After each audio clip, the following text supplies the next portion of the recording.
afin que tu glorifies ton nom et que tu fortifies ton peuple connecté à cette radio. C'est avec action de grâce et dans l'excellence du nom de Jésus-Christ que nous avons ainsi prié avec tous ceux qui sont connectés et nous disons Amen, Amen et Amen. Shalom, shalom encore une fois, peuple de Dieu de Pointe-Noire.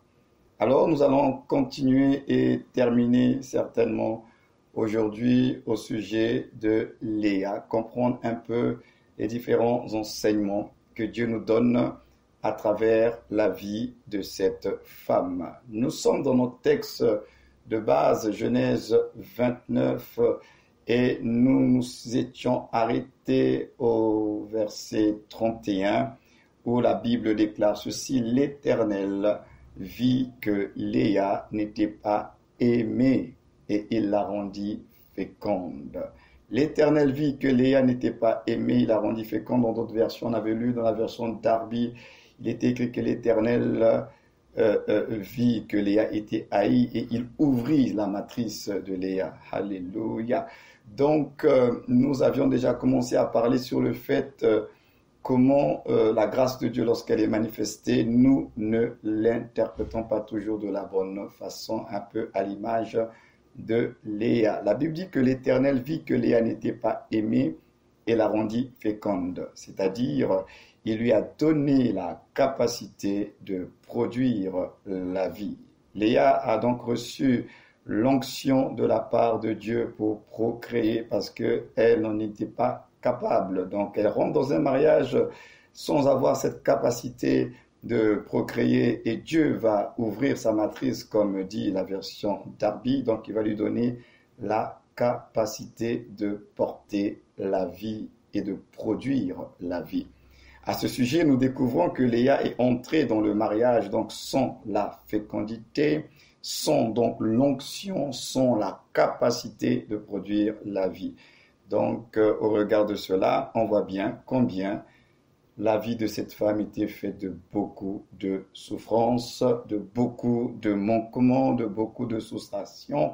Souvenez-vous, elle avait que des yeux délicats, elle avait un problème avec ses yeux, tandis que sa sœur Rachel était belle de figure et belle de corps. Donc elle a vraiment enregistré pas mal de frustrations.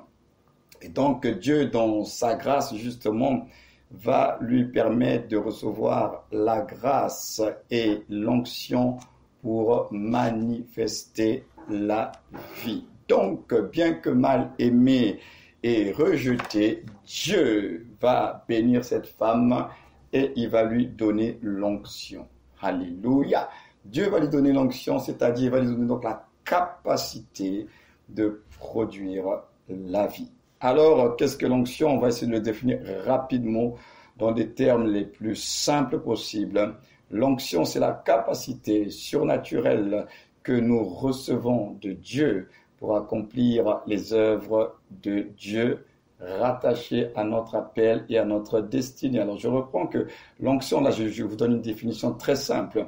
L'onction, c'est cette capacité donc surnaturelle que nous recevons de Dieu pour accomplir les œuvres de Dieu rattachées à notre appel et à notre destinée. Donc, celui qui a l'onction, donc il est oint de Dieu et devient un Christos, c'est-à-dire celui qui est oint. Donc, Léa va recevoir la capacité, donc l'onction, pour pouvoir donner naissance à des enfants. Donc, on pourrait dire que elle a reçu donc le Christ pour qu'elle accouche. Christ, bien sûr, je vais, par la grâce du Seigneur, vous expliquer cela tout à l'heure, mais elle a reçu donc Christ qui est cette capacité, cette onction qu'elle a reçue. Donc elle était oint, si vous voulez, pour pouvoir donner naissance à celui qui est le oint de tous les oints, c'est-à-dire le Christ. Alléluia.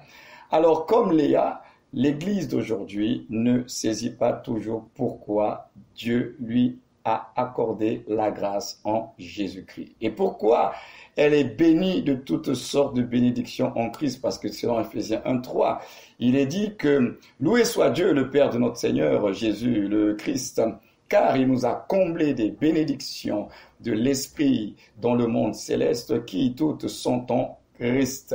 Éphésiens 1, verset 3, nous sommes bénis de toutes sortes de bénédictions en Christ. Donc je dis qu'il est important pour nous de comprendre pourquoi Dieu nous accorde la grâce, pourquoi Dieu nous bénit. Alors, pour revenir à notre histoire par rapport à Léa, la Bible dit que Dieu vit qu'elle n'était pas aimée et il va lui donner donc la capacité, c'est-à-dire le Christ, il va la oindre pour pouvoir jouer un rôle très important qui dépasse tout son entendement. Elle ne peut pas s'imaginer à ce moment-là pourquoi elle a été rendue féconde. Et nous l'avons vu lors de la précédente émission que quand on lit le verset 31 de Genèse 29, on a l'impression que Dieu a rendu cette femme féconde tout simplement parce qu'elle n'était pas aimée, parce que le texte dit, l'Éternel vit que Léa n'était pas aimée et il a rendu féconde. Donc on pourrait dire même que si elle a été rendue féconde, c'était parce qu'elle n'était pas aimée. Donc quelque part, on pourrait dire que Dieu, à travers la fécondité de Léa, il veut qu'elle soit aimée de Jacob. Et je vous avais dit qu'il n'en était pas ainsi. Elle n'a pas été rendue féconde pour être aimée ou acceptée par Jacob. Malheureusement, elle ne va pas le comprendre. Elle va penser, elle va interpréter sa fécondité comme le moyen finalement d'être aimée, acceptée par celui qui la méprise, celui qui ne la considère pas, celui qui ne l'a pas choisi, c'est-à-dire Jacob. Alors j'aimerais encore dire ceci, mes amis, que Dieu n'a pas d'autre solution et réponse, parce que nous avons dit que Dieu a donné Christ à Léa, donc il lui a donné la capacité pour qu'elle enfante Christ. Mes amis, Dieu n'a pas d'autre solution. Pas d'autre solution pour l'homme que Christ. Tout ce dont le genre humain a réellement besoin, c'est le Christ. Jésus-Christ est donc la réponse de Dieu aux besoins et aux problèmes de l'humanité. Donc il est important de se poser la question du pourquoi Dieu a rendu Léa féconde. Alléluia. Pourquoi elle a été rendue féconde? Alors, la capacité qu'elle a reçue en réalité lui a été donnée pour accomplir un plan beaucoup plus grand qu'elle ne pouvait se l'imaginer. C'est-à-dire qu'elle devait être le canal de la manifestation en chair du Christ rédempteur. Mais ça, elle ne pouvait pas le comprendre. Ça, elle ne pouvait pas se l'imaginer. C'est pourquoi je suis en train de dire, faisons attention lorsque Dieu nous accorde des grâces, des faveurs, quand Dieu nous distingue, quand Dieu nous rend prospères, quand Dieu nous donne des richesses, quand Dieu nous élève, faisons extrêmement attention à la manière dont nous interprétons, nous apprécions la grâce, les cadeaux que Dieu nous donne. L'Église aujourd'hui a donc un problème dans la compréhension et l'interprétation du don de Dieu, des grâces et des charismes de Dieu. On ne se pose pas toujours la question, pourquoi Dieu nous a fait grâce? Pourquoi avons-nous tous ces charismes, ces dons spirituels de tout genre? Pourquoi nous les avons? Au verset 32, la Bible dit que Léa va tomber enceinte et elle va donner naissance à son premier fils qu'elle va nommer Ruben. Alors intéressons-nous un peu à ce qu'elle va dire après la naissance de son premier fils. Ces paroles sont révélatrices de ce qui se passe réellement dans son cœur et de la souffrance intérieure qu'elle gère. Lorsqu'elle devint enceinte et enfanta un fils à qui elle donna le nom de Ruben. Car elle dit, écoutez bien ce qu'elle va dire par rapport à sa première grossesse, « L'Éternel a vu mon humiliation et maintenant mon mari m'aimera. » Donc la naissance de Ruben nous révèle combien Léa était une femme humiliée. Elle dit, l'Éternel a vu mon humiliation. Elle était donc humiliée. Pourquoi elle était humiliée? Parce que Jacob ne l'aimait pas. Il ne l'appréciait pas, il n'était pas attaché à elle. Elle était en souffrance. Donc à cause de son humiliation, elle pense que la grâce de la fécondité qui lui a été donnée, c'est pour qu'elle soit donc justifiée, aimée, qu'elle sorte de son humiliation à travers cette capacité qu'elle a de pouvoir mettre au monde des enfants. Donc son interprétation de la bénédiction de Dieu, c'est que Dieu l'a rendue féconde pour la faire sortir de son humiliation.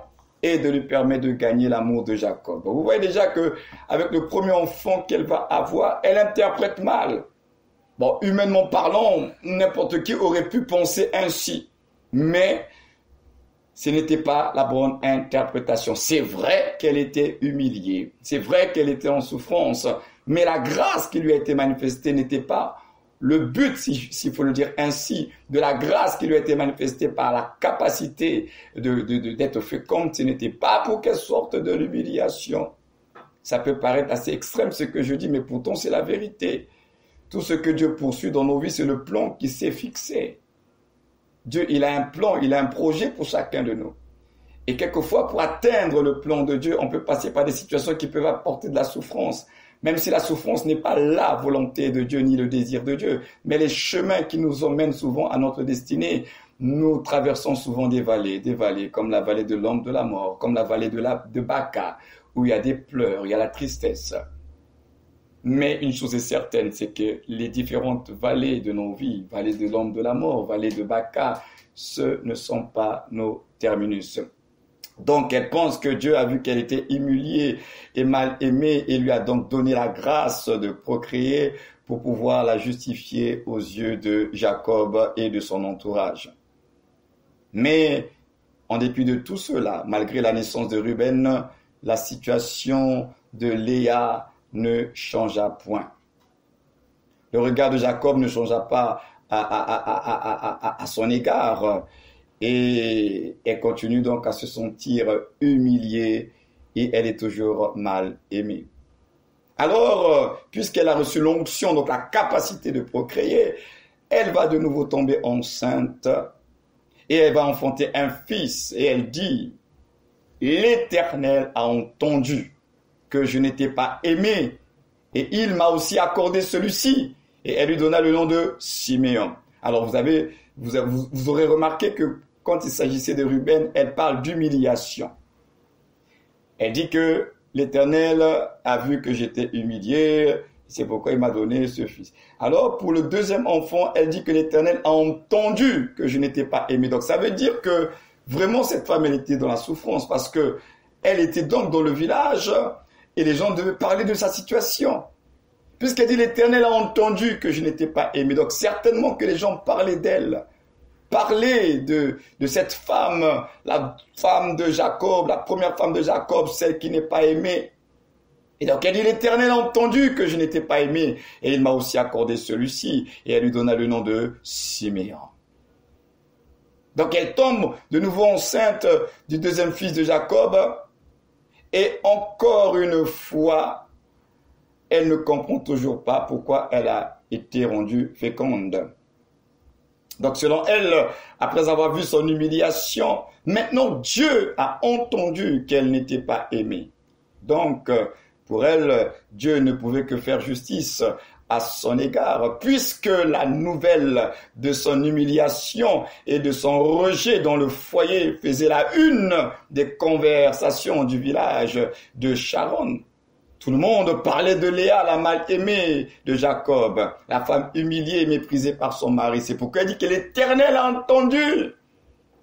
Donc elle s'est dit que c'est celui qui m'a encore rendu capable d'enfanter parce qu'il a entendu. Donc cette fois-ci, à cause de ce que Dieu a entendu, comment les gens parlent à mon sujet, là, c'est sûr que je vais de nouveau être aimé, je vais de nouveau être considéré par mon mari Jacob.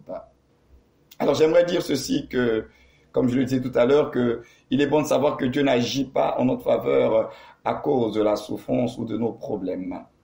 Dieu agit en fonction de son plan d'amour pour nous. Tout ce qu'il fait, c'est toujours en rapport avec son plan pour chacun de ses enfants. C'est pourquoi nous avons l'habitude de le dire, Dieu n'a pas pitié de nous, Dieu nous aime. Et Dieu a prévu pas mal de choses qui sont en rapport avec le plan qu'il a pour chacun de nous. C'est pourquoi selon Jérémie 29, 11, nous connaissons pour la plupart d'entre nous ce texte. La Bible dit que je connais les projets que j'ai formés sur vous, dit l'Éternel, projet de paix et non de malheur, afin de vous donner un avenir et de l'espérance.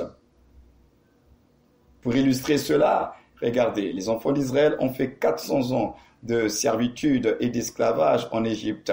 Ils ont souffert durant près de 4 générations. La délivrance leur a été accordée non pas à cause de la souffrance, mais à cause du respect de l'alliance faite à Abraham et de son plan. Donc Dieu a délivré Israël, pas parce qu'ils étaient en train de souffrir. Si c'était que la souffrance, ils n'auraient pas fait 400 ans. Alors dans Exode 2, 23 à 25, nous voyons un peu ce que la parole de Dieu dit. Longtemps après, le roi d'Égypte mourut et les enfants d'Israël gémissaient encore sous la servitude et poussaient des cris. Ces cris que leur arrachait la servitude montèrent jusqu'à Dieu. Dieu entendit leurs gémissements et se souvint de son alliance avec Abraham, Isaac et Jacob. Dieu regarda les enfants d'Israël et il en eut compassion. Donc Dieu regarda les enfants d'Israël, il en eut compassion. À cause de quoi? Pas parce qu'il y avait la souffrance, ils ont fait 400 ans. Mais parce qu'il y avait une alliance. Il y avait un plan, il y avait un projet de Dieu. Alors nous découvrons l'alliance que Dieu avait faite avec Abraham dans Genèse 15, le verset 14. La Bible dit, l'Éternel dit à Abraham, sache que tes descendants seront étrangers dans un pays qui ne sera point à eux. Ils y seront asservis et on les opprimera pendant 400 ans. Mais je jugerai la nation à laquelle ils seront asservis et ils sortiront ensuite avec de grandes richesses. Donc c'est ça. Dieu est venu apporter la délivrance parmi les enfants d'Israël, pas parce qu'ils étaient en souffrance, c'est parce que Dieu avait un plan et un projet. Et il a respecté l'alliance qu'il avait faite avec Abraham. Alléluia. Donc, chers auditeurs, malgré la naissance du deuxième fils de Léa avec Jacob, c'est-à-dire Siméon, Jacob n'aime toujours pas Léa parce que là, on est dans une histoire d'amour, on est dans une histoire de souffrance d'une femme qui a envie d'être aimée, qui a envie d'être acceptée, qui a envie d'être considérée et qui reçoit la capacité, l'onction de procréer, mais qui interprète très mal pourquoi elle a été rendue féconde. Donc, elle a un deuxième fils, Siméon, mais Jacob n'aime toujours pas Léa. Mais une chose est intéressante dans cette histoire de Léa, c'est que cette femme, elle a le mérite de nous enseigner la persévérance. Oui, elle persévère, elle ne lâche pas, elle tombe enceinte et elle espère, elle croit que à travers ses grossesses, sa situation, sa condition peut changer. Elle a quand même le mérite de nous enseigner la persévérance et qu'il ne faut jamais lâcher dans la vie. Alléluia. C'est pourquoi elle va encore tomber enceinte. C'est une affaire de grossesse ici. Elle tombe encore enceinte d'un 3e enfant. Elle va donner un 3e fils à Jacob. Elle devient encore enceinte et enfante un fils. Et elle dit pour cette fois, écoutez ce qu'elle entend le dire. Pour cette fois, mon mari s'attachera à moi, car je lui ai donné 3 fils. C'est pourquoi on lui donna le nom de Lévi. Elle se dit, je lui en ai donné 3. Cette fois, en tout cas, là, je crois qu'avec 3 fils, il ne peut que m'aimer, il ne peut que s'attacher à moi. Donc, elle est humiliée, c'est vrai, elle est rejetée, elle est mal aimée. Mais elle espère toujours qu'à travers le fruit de ses entrailles, elle sera justifiée, elle sera aimée, elle sera considérée par son mari. Donc vous vous en rendez compte, elle fait 3 garçons à son mari et à travers ses enfants, elle croit que c'est à travers le fruit de ses entrailles qu'elle sera aimée, acceptée, considérée par son mari Jacob. Donc la venue de son 3e fils qui est Lévi était pour elle la cerise sur le gâteau, qui allait cette fois-ci la justifier, puisqu'elle dit que maintenant, je lui en ai donné 3. Elle dit maintenant, il va s'attacher à moi, parce que là, je lui en ai donné 3. Elle dit pour cette fois, à partir du 3e, pour cette fois, mon mari s'attachera à moi, car je lui ai enfanté 3 fils. Vous vous rendez compte? Parce que si Jacob perdait Ruben, qui était son premier, mais il y avait un 2e héritier qui était là, c'était Siméon.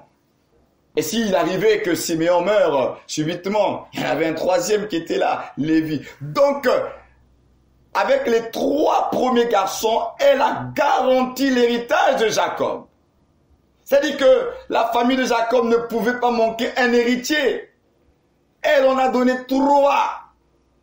C'est pour qu'elle dit que cette fois-ci, il va s'attacher à moi. Je lui en ai donné 3. Malheureusement pour elle, Lévi ne l'a pas justifié aux yeux de Jacob. Voilà, chers auditeurs, à ce stade de la vie de Léa, une facette de l'Église actuelle.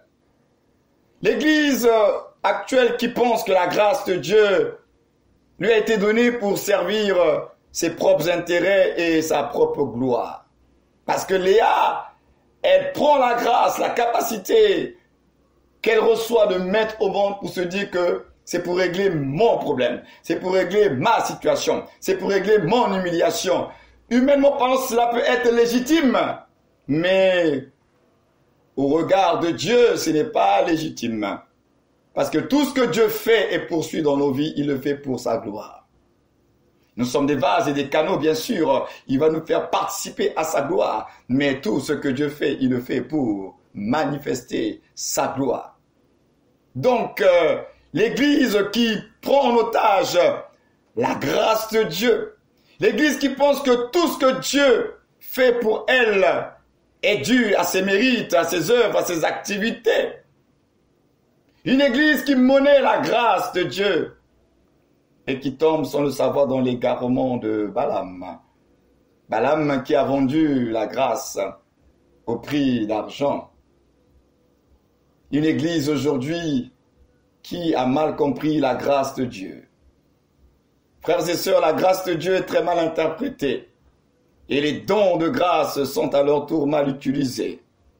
L'esprit capitaliste est entré dans l'Église de Jésus-Christ.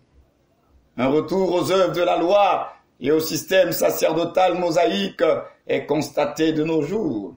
Les œuvres et les sacrifices sont mis en avant et il ne manque plus que chaque croyant aujourd'hui puisse apporter sa brebis ou son agneau en guise d'offrande.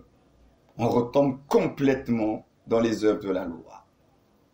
Parce que nous n'avons pas compris la grâce. Lorsque la grâce est incomprise, nous repartons tous dans la loi. C'est ça malheureusement. Quand la grâce est mal interprétée, nous repartons dans la loi. Léa, à ce moment de son histoire, nous enseigne donc sur la justification par les œuvres. À travers le fruit de ses entrailles, elle pense obtenir ce qui lui manque.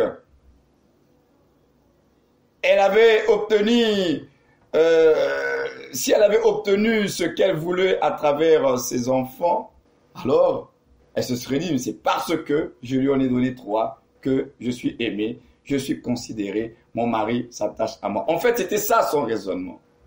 Elle vient avec les œuvres qu'elle a produites, ses enfants, pour dire, avec ça, j'aurai l'amour de mon mari, je serai considéré, il va s'attacher à moi. Ça, c'est le principe des œuvres de la loi. La justification par les œuvres que nous produisons, nos efforts, ce que j'ai fait. J'ai beaucoup jeûné, je me suis beaucoup sanctifié. À cause de cela, Dieu doit faire, Dieu va faire. Dieu m'a donné des enfants parce que j'ai jeûné pendant 40 jours. Dieu m'a donné le travail parce que j'ai donné telle offrande au pasteur. Ça, ce sont les œuvres de la loi pour obtenir ce que la grâce nous donne gratuitement. C'est pourquoi il est important de savoir que dans le plan de Dieu, la justification ne procède pas par le moyen des œuvres des hommes, mais par celui de l'œuvre de Dieu à travers un homme, Jésus-Christ notre Seigneur. Excusez-moi. Donc je reprends que dans le plan de Dieu, la justification ne procède pas par le moyen des œuvres des hommes, mais par celui de l'œuvre de Dieu à travers un homme, Jésus-Christ de Nazareth. Et nous le verrons, si Dieu le permet, que c'est Jésus-Christ qui restera toujours la cause qui poussera Dieu à agir en notre faveur. Dieu ne pourra pas te faire du bien, te guérir, te restaurer, te distinguer en dehors de Christ. il va le faire à cause de Christ. Donc, retenons donc que les 3 premiers fils de Léa symbolisent la justification par les œuvres. Elle veut gagner l'amour. Elle veut retrouver une place de noblesse, de considération à travers les fils qu'elle va donner à Jacob. La seconde facette de la vie de Léa, c'est un autre état de l'Église. Et à travers le 4e enfant de Léa, parce que cette affaire de Léa, c'est une affaire de grossesse, elle ne fait que tomber enceinte, et à travers ces grossesses, il y a toute une histoire, il y a toute une interprétation. La Bible dit qu'elle devint encore enceinte et enfanta un fils. Et elle dit, cette fois, je louerai l'Éternel. C'est pourquoi elle lui donna le nom de Judas. Et la Bible dit, elle cessa d'enfanter. Après Judas, elle cessa d'enfanter. C'est fini. Ça va s'arrêter là. Alors pourquoi? Alors déjà, après 3 grossesses et l'espérance d'être approuvée et aimée par son mari, la 4e grossesse de Léa va lui apporter une autre révélation. Ah oui, une autre révélation au sujet du principe de la justification. Parce que les 3 premières grossesses de Léa, elle pense que c'est à travers le fruit de ses entrailles qu'elle peut obtenir, recevoir. Mais la 4e grossesse va mettre Léa dans un autre état. Cette 4e grossesse va tout chambouler dans l'entendement, dans la compréhension, dans la perception que Léa a finalement maintenant de sa situation. Elle va maintenant voir sa situation autrement. Elle va apprécier maintenant la grâce de Dieu. Mais elle va l'apprécier différemment. Souvenez-vous, je vous avais dit tout à l'heure que Dieu a donné Christ à Léa pour qu'elle enfante Christ. Alléluia. Il lui a donné la capacité de pouvoir enfanter Christ. Il a oint cette femme pour qu'elle puisse être le canal par lequel Christ sera manifesté. Alléluia. La grâce de la fécondité a été donnée à Léa en vue de l'amener à celui qui est l'auteur et le consommateur de la foi, c'est-à-dire Jésus-Christ notre Seigneur. Donc à travers Judas, qui est le 4e enfant, celle qui n'avait pas compris la foi, Léa, allait être enseignée au sujet de la foi. Donc Judas vient communiquer un autre état d'esprit à Léa. Donc la grossesse de Judas lui parle. La grossesse de Judas lui instruit. La grossesse de Judas la met dans un autre état d'esprit. C'est à travers la grossesse de Judas que Léa va recevoir la lumière, la révélation au sujet de la justification selon Dieu. L'arrivée de Judas va lui permettre de comprendre que selon Dieu, nous sommes justifiés non pas par nos œuvres, c'est-à-dire ici, prenons l'exemple de Léa, Ruben, Siméon et Lévi, c'est ce qu'on appelle les œuvres. Non pas par nos œuvres nous sommes justifiés, non. Mais par son œuvre à travers le fils de Judas, c'est-à-dire Jésus de Nazareth qui sortira de Judas. C'est à travers Judas que la justification selon Dieu est enseignée à Léa. La justification selon les œuvres, c'est selon Ruben, Siméon et Lévi. Mais la grossesse de Judas nous parle de la justification par la foi. Alléluia! Notre foi, mes amis, se repose ainsi sur ce que Jésus-Christ, le fils de Judas, celui qui est sorti de Judas, Jésus-Christ a accompli pour nous à la croix de Golgotha. Alléluia. C'est lui et son œuvre qui nous accorde la justification devant Dieu. Nous sommes justifiés à cause de ce que le Christ a fait pour nous à la croix. C'est son œuvre à la croix qui nous justifie et non nos œuvres. Aucune bonne œuvre humaine ne peut justifier l'être humain devant Dieu. Mais l'être humain trouve la justification devant Dieu par l'œuvre parfaite et achevée de Jésus-Christ, notre Seigneur.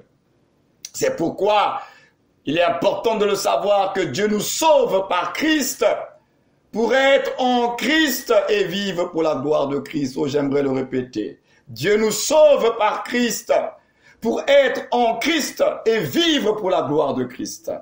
Christ est le don de Dieu, mes amis, qui justifie quiconque croit en lui. La foi en Jésus-Christ et en son œuvre est suffisante pour nous faire bénéficier de la justification divine. La justification divine n'a pas besoin de vos œuvres, n'a pas besoin de votre sanctification. Elle se repose sur l'œuvre de Christ pour nous. Et c'est notre foi en Jésus-Christ, mort à la croix, qui nous justifie devant Dieu. Dieu nous libère, Dieu nous guérit, Dieu nous affranchit, Dieu nous délivre de toute forme de condamnation, de réclamation, non pas à cause de nos œuvres, mais à cause de ce que Jésus a fait pour nous. Donc c'est à cause de l'œuvre de Christ que nous avons le pardon de nos péchés. C'est à cause de l'œuvre de Christ que nous sommes rachetés de toute forme de malédiction. C'est à cause de l'œuvre de Christ qu'il n'y a plus de malédiction et de réclamation. C'est ce que lui, il a fait. Donc Dieu ne se base pas sur ta sanctification et ta justice. Dieu, pour te faire du bien, il se base sur ce que Christ a fait pour toi. Donc Christ devient la cause qui pousse Dieu à te faire du bien. Alléluia. C'est Christ et rien que lui. Alors, chers auditeurs, Léa, par sa 4e grossesse, a donc compris que nous sommes justifiés par la foi, c'est-à-dire par Judas, et non par les œuvres, c'est-à-dire Ruben, Siméon et Lévi. Léa découvre la foi par Judas. La grossesse de Judas lui communique la foi. Et elle va proclamer cette foi-là, ce nouvel état d'esprit, elle va le proclamer par cette belle parole, cette belle phrase où elle dit « Cette fois, je louerai l'Éternel. Cette fois-ci, je louerai l'Éternel. » Elle décide de louer Dieu au moment où elle n'a rien obtenu de la part de Jacob. Ça, c'est la foi. C'est la foi parce que son mari ne l'aime toujours pas. Son mari n'est toujours pas attaché à elle. Elle n'est toujours pas considérée. Alors, à partir de cette grossesse, elle cesse de se lamenter. Elle cesse de se battre avec ses propres efforts pour obtenir l'amour et la considération de Jacob. Elle dit cette fois-ci qu'il m'aime pas, qu'il s'attache, qu'il ne s'attache pas à moi. Moi, je fais le choix. Je choisis de louer mon Dieu. Je choisis d'élever celui qui m'a donné la capacité de procréer. Cette fois-ci, je louerai l'Éternel. Donc, à ce stade-là, la grossesse de Judas, elle comprend notre sœur Léa, que son véritable amour, son véritable époux est l'Éternel, son Dieu. Et que sa condition sociale, son humiliation, son rejet et son manque d'amour ne peuvent l'empêcher de louer celui qu'il a aimé avant la fondation du monde et qu'il a prédestiné, appelé, justifié et glorifié à travers sa propre postérité. Le fruit de ses entrailles béni par Dieu lui-même, Judas. Judas allait être la grossesse qui allait introduire cette femme dans le merveilleux plan de Dieu de la rédemption du monde, parce que de Judas devait sortir le Messie, le Christ, le Sauveur, le Rédempteur du monde. Alléluia. En fait, mes amis, Léa avait été dans le mariage de Jacob, pas pour être aimée par Jacob, non, mais pour prendre part à l'alliance d'Abraham et être le vase qui allait contenir la postérité de la femme énoncée selon Jean 3,15. Donc son mariage avec Jacob, ce n'était pas pour qu'elle soit aimée ou acceptée. Elle est entrée dans un mariage par la force de la coutume et de la tradition, parce que Dieu voulait tout simplement l'introduire dans l'alliance d'Abraham. Et sachant que Dieu, dans sa manière de faire, il prend toujours les choses faibles pour confondre les fortes. Voilà pourquoi elle était méprisée et mal aimée, mais c'est bien à travers ce qui est faible que Dieu a fait sortir le plus fort. Sur le plan prophétique, les entrailles de Léa avaient été choisies par Dieu pour que la semence Christ fasse tout son voyage jusqu'à son point de chute dans la famille de Joseph et Marie. C'est la matrice de cette femme-là qui allait être le moyen, le canal par lequel le Rédempteur annoncé dans Genèse 3,15 vienne dans le monde. En définitive, ce que nous devons comprendre en tant qu'Église, c'est que nous, en tant qu'Église, nous devons veiller à la manière dont nous marchons et nous nous comportons en rapport avec la grâce que nous avons reçue de Dieu. Parce que l'Église aujourd'hui a la possibilité de marcher de deux façons. Alors je vais lire un texte puisque nous sommes quasiment à la fin de notre émission. Selon Philippiens 3, 7 à 9. Je vais lire le texte. Mais ces choses qui étaient pour moi des gains, je les ai regardées comme une perte à cause de Christ. Et même, je regarde toutes choses comme une perte à cause de l'excellence, de la connaissance de Jésus-Christ, mon Seigneur, pour lequel j'ai renoncé à tout. Et je les regarde comme de la boue, afin de gagner Christ. Maintenant, ce qui nous intéresse, le verset 9. Le verset 9 dit, et d'être trouvé en lui, non avec ma justice, celle qui vient de la loi, mais avec celle qui s'obtient par la foi en Christ, la justice qui vient de Dieu par la foi. Donc l'apôtre Paul ici nous révèle que nous avons la possibilité de marcher de deux façons, selon deux justices. Nous pouvons marcher selon la justice de la loi, qui est la justice des œuvres, du mérite. J'ai beaucoup jeûné, j'ai beaucoup prié, je me suis beaucoup sanctifié, j'ai donné beaucoup d'offrandes, voilà pourquoi j'obtiens. Et de l'autre côté, nous avons la justice de la foi. Et Paul il a une préoccupation. Il veut être trouvé, non pas avec la justice qui vient de la loi, mais il veut être trouvé avec la justice qui s'obtient par la foi en Christ. La justice qui vient de Dieu par la foi. Donc, on a la possibilité de vivre une vie chrétienne en nous appuyant sur Ruben, Siméon et Lévi. La justice des œuvres, la méritocratie. Comme nous pouvons vivre la vie chrétienne en nous appuyant tout simplement sur Judas. Sur ce que Dieu va faire pour nous. Et nous appuyer sur ce qu'il a fait pour nous en Christ. Donc aujourd'hui, nous devons chacun nous évaluer. Lorsque nous revendiquons, lorsque nous demandons, même dans la prière, qu'est-ce qui nous motive à demander certaines choses à Dieu? Pourquoi nous voulons que Dieu nous guérisse? Pourquoi nous voulons que Dieu nous libère? Pourquoi nous voulons que Dieu nous affranchisse? Pourquoi nous voulons que Dieu nous restaure? Quelle est la cause? Quelle est la raison, je dirais même, qui va pousser Dieu à te guérir, à te libérer, à te restaurer, à te pardonner? Pourquoi il va le faire? Si tu penses que Dieu va te guérir, te libérer parce que tu as beaucoup jeûné, c'est que tu es encore dans la justice de la loi. Mais si tu as compris que le salut, le pardon, la guérison, la restauration, l'affranchissement, la délivrance, sortir des condamnations, c'est à cause de ce que Christ a fait pour toi à la croix, alors là, oui, tu es dans la bonne justice. Tu es justifié donc par la foi en ce que Christ a fait pour toi. Et l'Église doit comprendre que nous marchons selon la justice de la foi. Une justice qui s'appuie non pas sur nos œuvres, mais sur ce que lui, il a fait pour nous. C'est ça la justice de la foi. Nous nous reposons sur ce que Jésus a fait pour nous.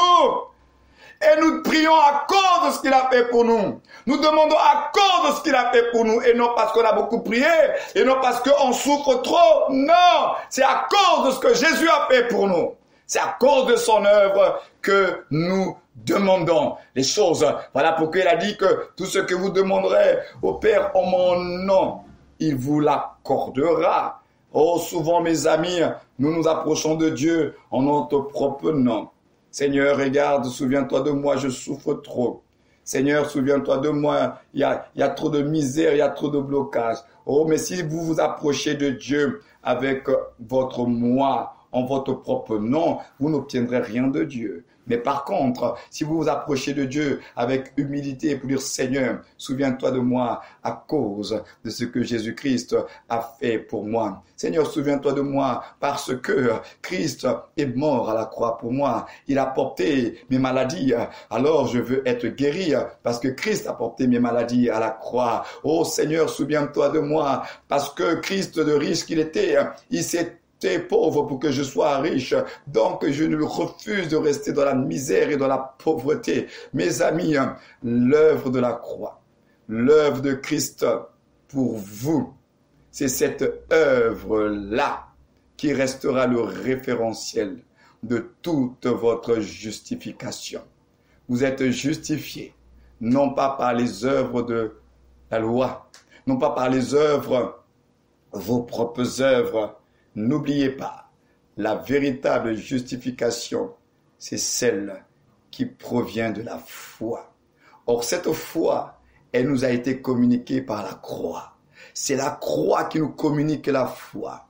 Et cette foi-là, que nous recevons par la croix, c'est elle qui nous permet de nous tenir devant Dieu, de nous tenir devant les puissances des ténèbres pour dire, à cause de ce que Jésus, le Christ, a fait pour moi à Golgotha, alors, à cause de ce qu'il a fait, je refuse de vivre la misère, d'être malade, d'être complètement bloqué. Je refuse parce que lui, il a compris une œuvre de guérison, de délivrance, de restauration, de rétablissement. Et je crois en celui qui m'a aimé le premier et qui est venu me sauver.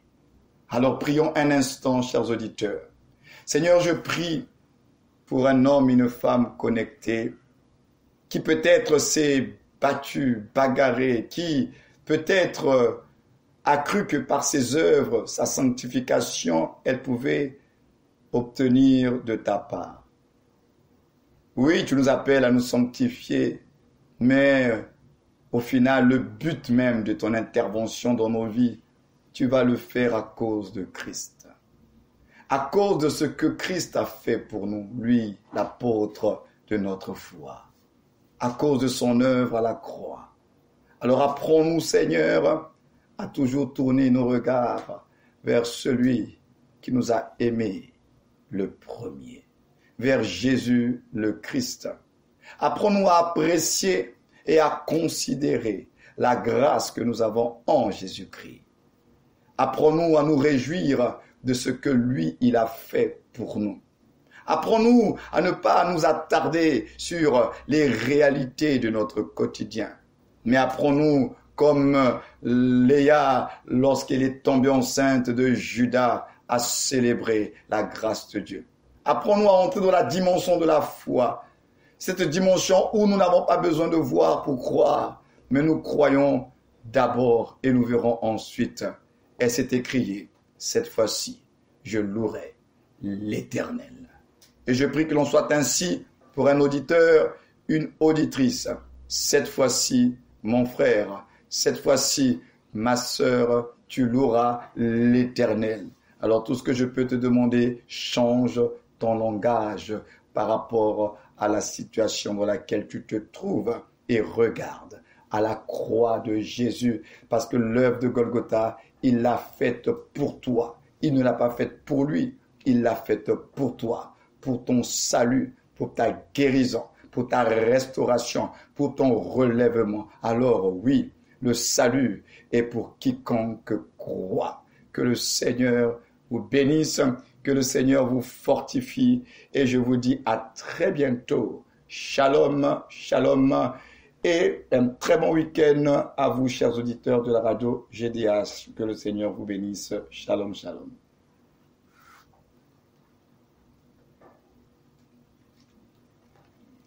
À un moment donné, l'instrumental s'est arrêté. C'est pas